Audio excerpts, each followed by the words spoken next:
हृदय हंस की बस यही परिभाषा है, रोग मुक्त हो विश्व यही अभिलाषा है। लेकर आए हैं ऐसा अमृत आशा, अमृत आशा, अमृत आशा।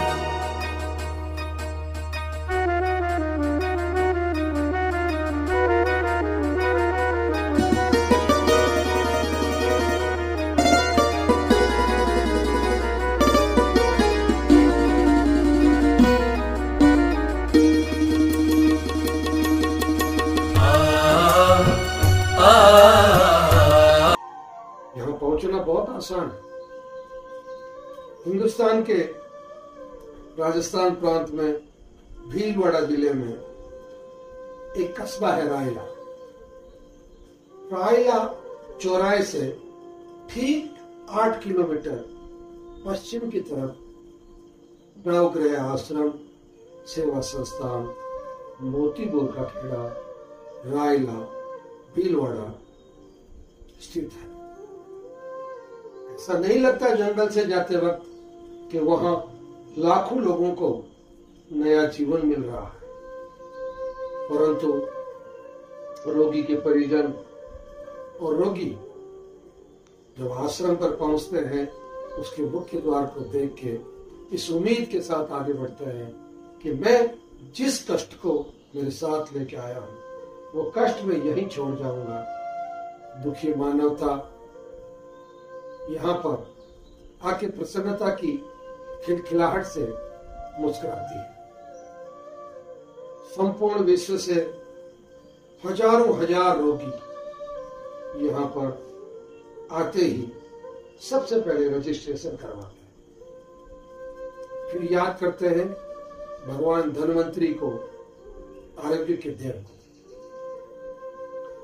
सभी लोग सर्वप्रथम यहाँ के विशेषज्ञ डॉक्टरों को अपनी जांचें, अपने कागज पूरे अनुशासित तरीके से कुशल चिकित्सकों द्वारा एक एक कागज की जांच की जाती है।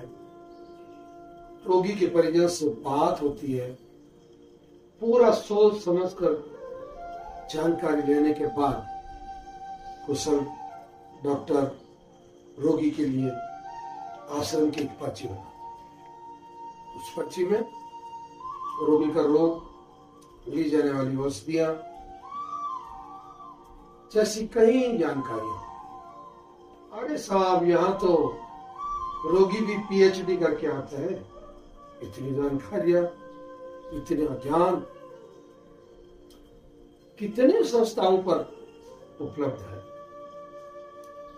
ठीक 8 बजे शनिवार और रविवार को कैंसर के हजारों रोगियों की मौजूदगी में संस्थान के विशेषज्ञ वैद्य हंसराज चौधरी द्वारा, डॉक्टरों द्वारा कैंसर क्यों, कैंसर कैसे होता है, कैंसर को ठीक करने के क्या तरीके हैं और कैंसर जैसे कितनी कमजोर बीमारी है, इसकी पूरी जानकारी दी जाती है। नवग्रह आश्रम के बारे में जानकारी एकेडमी दी है तो वहाँ लेकर चले जाइए, वहाँ सही हो जाए।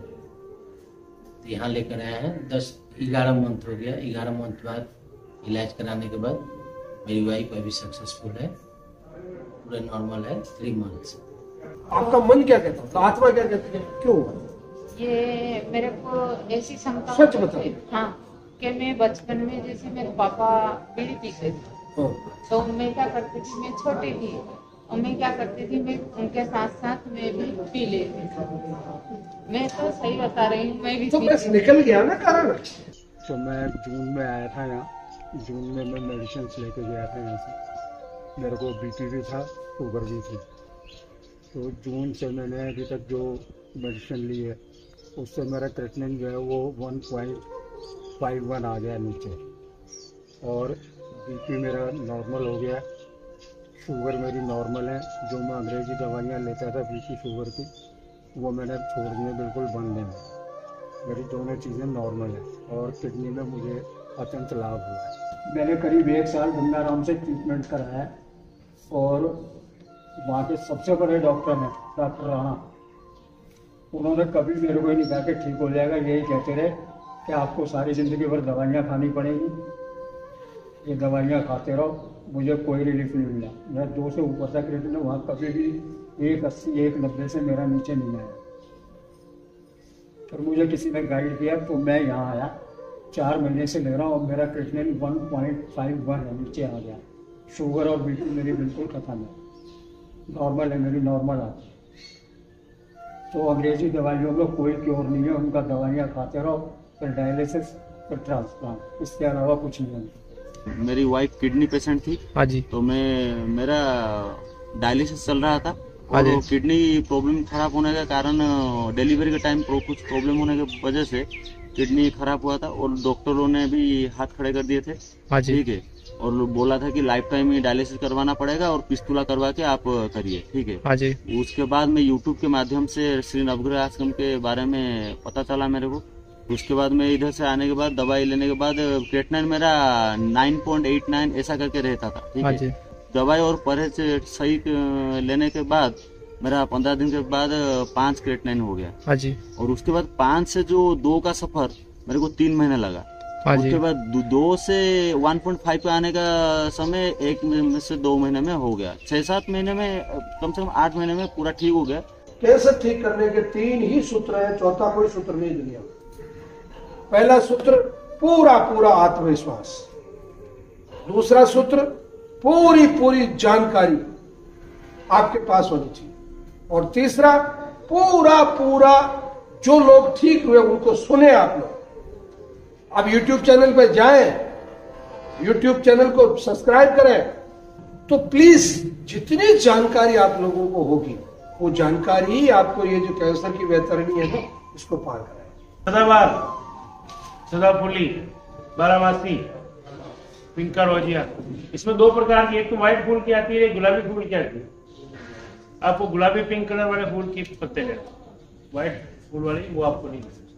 विज्ञान, आयुर्वेद, आस्था, सेवा, दुखी मानवता को सहारा देने वाला नवग्रह आश्रम सेवा संस्थान उन रोगियों के मन में न सिर्फ विश्वास पैदा करता है, बल्कि उनकी हालत समझकर उन्हें नया जीवन देने के लिए पूरे विश्व का बहुत बड़ा केंद्र है। लोग बाग क्लास समाप्त होने पर अपनी औषधि वितरण केंद्र से प्राप्त करते हैं, जहां कैंसर किट, कैंसर कीमो पूर्ण रूप में निःशुल्क दिया जाता है एवं गरीब रोगियों को निःशुल्क औषधि दी जाती है।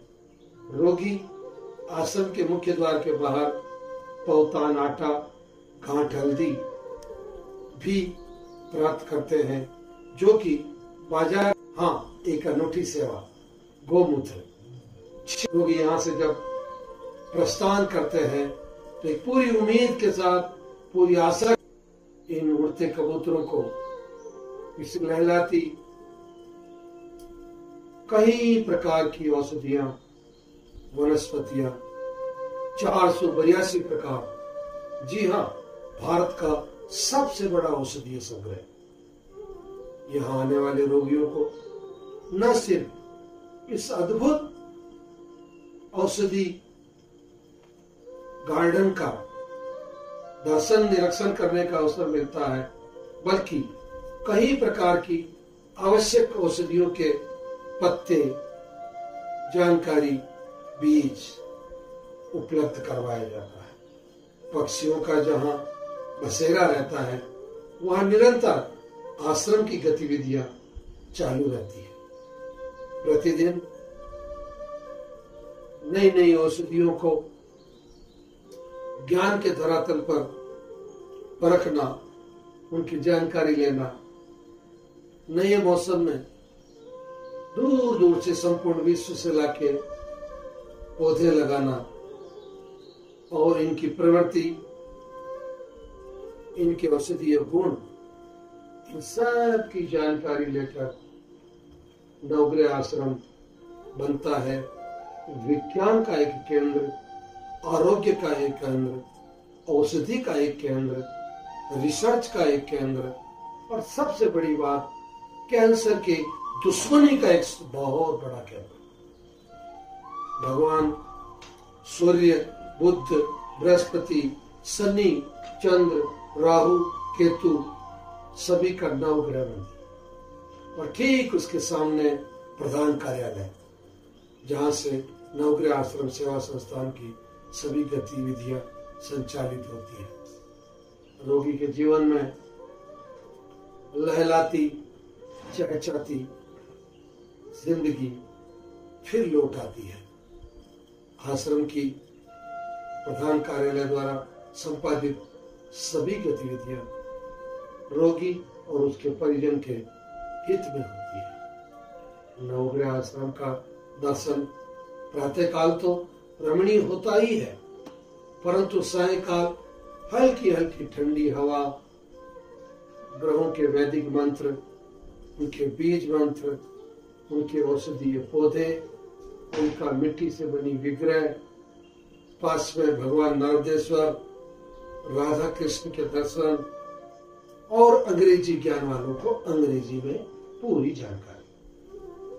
इस नवग्रह का अनूठा इतिहास है। संपूर्ण भारत में इस वैज्ञानिक तरीके से एकमात्र यह ग्रहों का स्थान है, जहां माह में एक बार यज्ञ हवन यहाँ की परंपरा में से एक है। दूर दूर तक फैली हरियाली परिजन और रोगी जब देखते हैं तो निश्चित रूप से वो अपने आप को भगवान धन्वंतरी की गोद में पाते हैं। इन पक्षियों का आशीर्वाद, ये परिश्रम का परिचायक 108 पुलित 108 का कुआं, जो कि गहरा भी 108 फीट है, ये सुंदर जल राशि, इन कपोलों का कलरव, और यहाँ दूर दूर तक फैली हरियाली निश्चित रूप से नवग्रह सेवा संस्थान को एक तीर्थ का दर्जा देती है। 300 के आसपास गौ माता का दुग्ध दोहन आज भी यहाँ मशीन के युग में भी हाथों से किया जाता है। इन गायों का अनूठा विचरण संपूर्ण भारत में 24 में से 19 नस्लों का संग्रह नवग्रह आश्रम पर संपूर्ण भारत का गायों की नस्लों का सबसे बड़ा संग्रह केंद्र, संवर्धन केंद्र, और जो यहाँ गायों पर जिस प्रकार की रिसर्च की जा रही है, ब्रीडिंग पर, उनके स्वास्थ्य पर, वो बहुत अनूठा और कहीं नहीं मिलने वाला उदाहरण है। निश्चित रूप से नवग्रह आश्रम के इन गौ माताओं के आशीर्वाद से, इस वृंदावन रूपी वातावरण से, इस गोकुल रूपी आनंद से, इन गायों का लंबे चौड़े विशाल क्षेत्र में इन औषधीय पौधों को खाना, और उसके बाद में जो इन्हें आहार दिया जाता है उसमें भी 20 से अधिक प्रकार की औषधियों का मिश्रण करके इन गायों से जो घी, दूध, दही, छाछ प्राप्त की जाती है, वो अमृत से भी अधिक उपयोगी या अमृत के समकक्ष। गाय दुलार मांगती है, गाय प्यार मांगती है, गाय माँ होती है।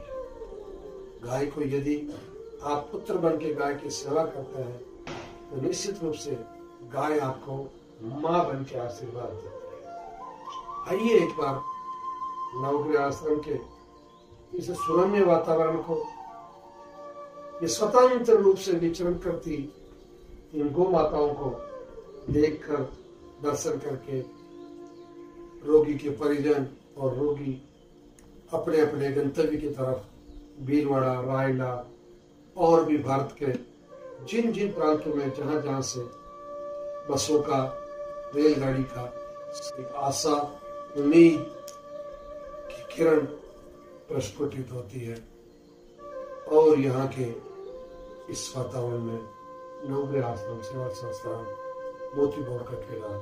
संध्या काल को यहाँ की बिजली में चमचमाता नवग्रह और यहाँ के विग्रह अद्वितीय होते हैं, देखने लायक। आप सभी से अनुरोध है, एक बार अगर बीमार नहीं है तो भी आए और ऐसे स्थानों को देखें। ये भारत की धरोहर है। इस धरोहर के निर्माण के लिए भगवान धन्वंतरी, भगवान सूर्य, आयुर्वेद के सभी ग्रंथ, वेद, सभी धर्म ग्रंथ, बाइबल, कुरान, गुरबानी और जहां से भी ज्ञान प्राप्त होता है उस ज्ञान को